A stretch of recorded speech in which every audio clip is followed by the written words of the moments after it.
Oh, hi, friends. Josh Yeager, fiduciary governance big wheel, and thought I'd continue our conversation as I walk the dog, Dodger, in Santa Barbara, about fiduciary governance matters. Today, I thought I'd spend a little bit of time on the trustee's duty to prudently delegate. In a prior video, we talked about the trustee's duty to prudently select a manager when there's liquid capital and the trustee doesn't have the qualifications to manage the assets on their own. So you got the duty to prudently select. You've got the duty to prudently delegate to that manager once they've been selected. And then we've got the duty to provide ongoing monitoring of the manager's activities to make sure that they complied with the terms of the delegation. So what goes into the delegation? The investment industrial complex uses a term, investment policy statement, around this relationship of client, trustee, and investment advisor delegatee. And I've tried to resist that use of that term because in my experience, an investment policy statement is mostly drafted by the investment advisor to the trustee, and it describes how the investment advisor intends to accomplish the objectives that the trustee has given them. So in my experience and language, I think that the investment policy statement is the response to the delegation. It isn't, in fact, the delegation. So what's in the delegation? Well, we said that the trustee has a duty to establish return objectives and risk expectations that are consistent with the distribution and purposes, the distribution expectations and purposes of the trust. So those are the types of things that would go into the delegation document. I don't think it's appropriate for the trustee to be deciding what percent of the corpus is allocated to emerging markets or high yield bonds or equity. I think that's the investment advisor's role. So I really resist when the trustee is dictating the allocation. Because that it does two things. One, it hamstrings the investment advisor. What if the investment advisor thinks this is not a good allocation? And two, it indicates that the trustee ultimately is responsible for the allocation of the assets, which who's this trustee to be responsible? They're delegating. They don't know how to manage large pools of capital. That's why they hire the investment advisor. So my encouragement to trustees when I'm helping them draft governance memoranda regarding delegation, I tell them, look, let's have the writing from you to the investment advisor be as simple and as clear as possible. These are the things that I'm delegating to you, the ongoing day-to-day management of the corpus of the Smith Trust. That's what I'm delegating to you. And here are the parameters. Here's the strike zone or box that I need you to be within. One of the elements is the target return. The target return for the Smith Trust is inflation plus 3%. That's what I'm going for. I'm the trustee. It's my call what the return objective is. That's what I'm going for.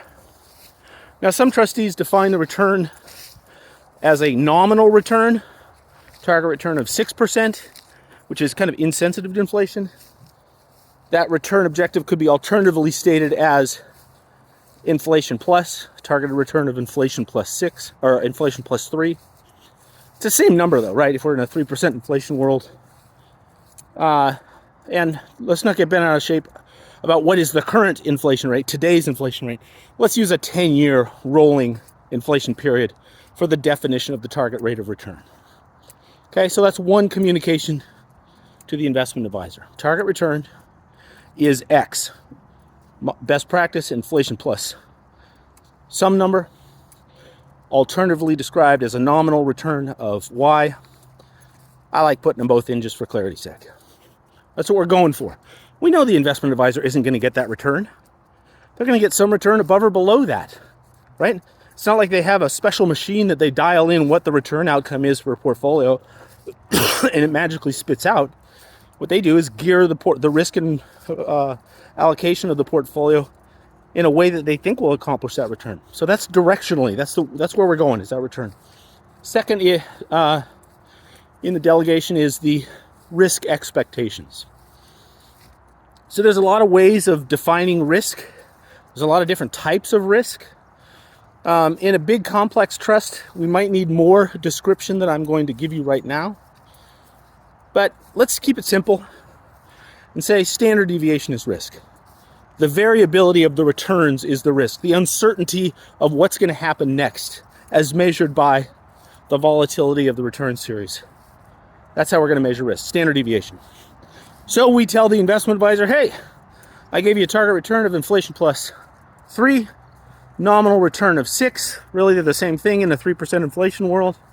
I expect that the volatility that I'm willing to accept to accomplish this return is, pick a number, 70% of the S&P 500 standard deviation, or 10% standard deviation.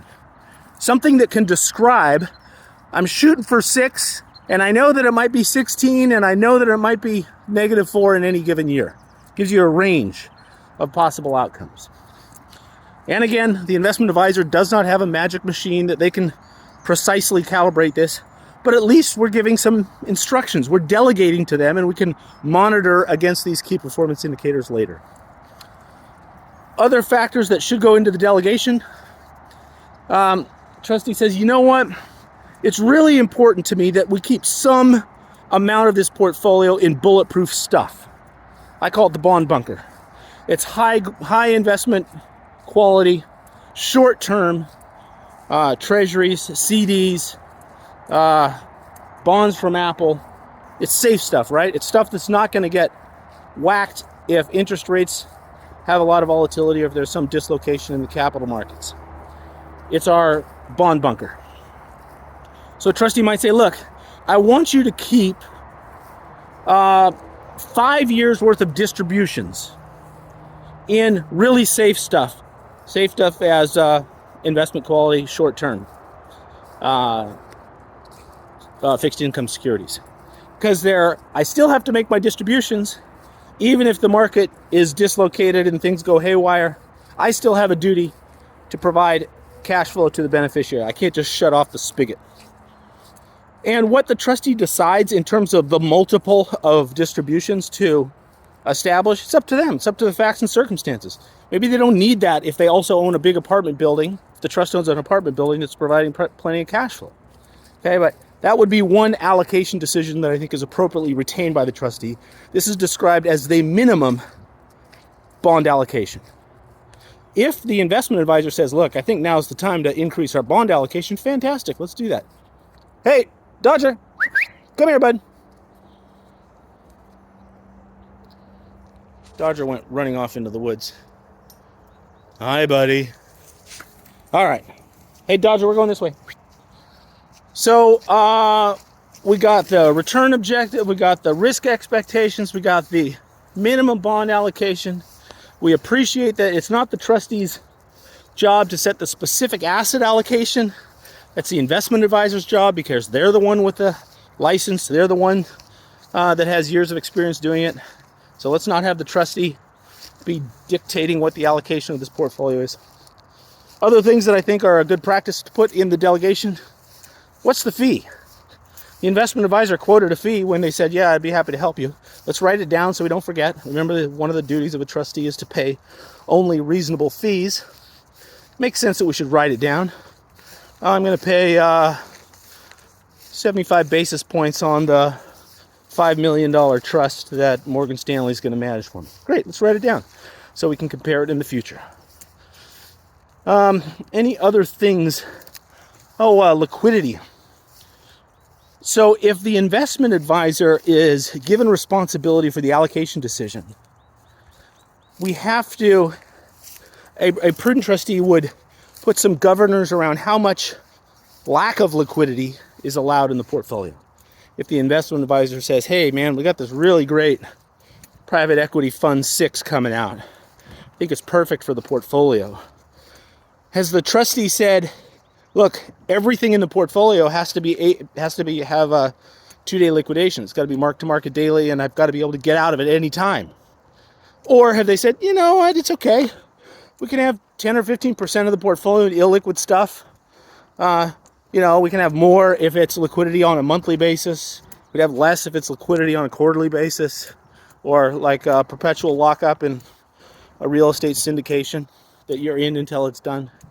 So the trustee would reasonably establish some guidance around how much lack of liquidity is allowed in the portfolio. Let me think, what else would be on the delegation? I think that's pretty much it. That document then is given to the investment advisor. Investment advisor then comes back with the investment policy, their recommendation for what the trustees should do with the capital, or what they intend to do with the capital, their plan, which has the specifics, the pie chart with all the different slices and all the different sub-asset classes and the correlations of the asset classes and the why for and the how much. That's the investment advisor's job to come up with that. It's not the trustee's job. So then there are two documents in the governance library. The delegation of investment duties from the trustee to the investment advisor, pretty limited in scope. They establish the strike zone into which the investment advisor is supposed to throw the ball.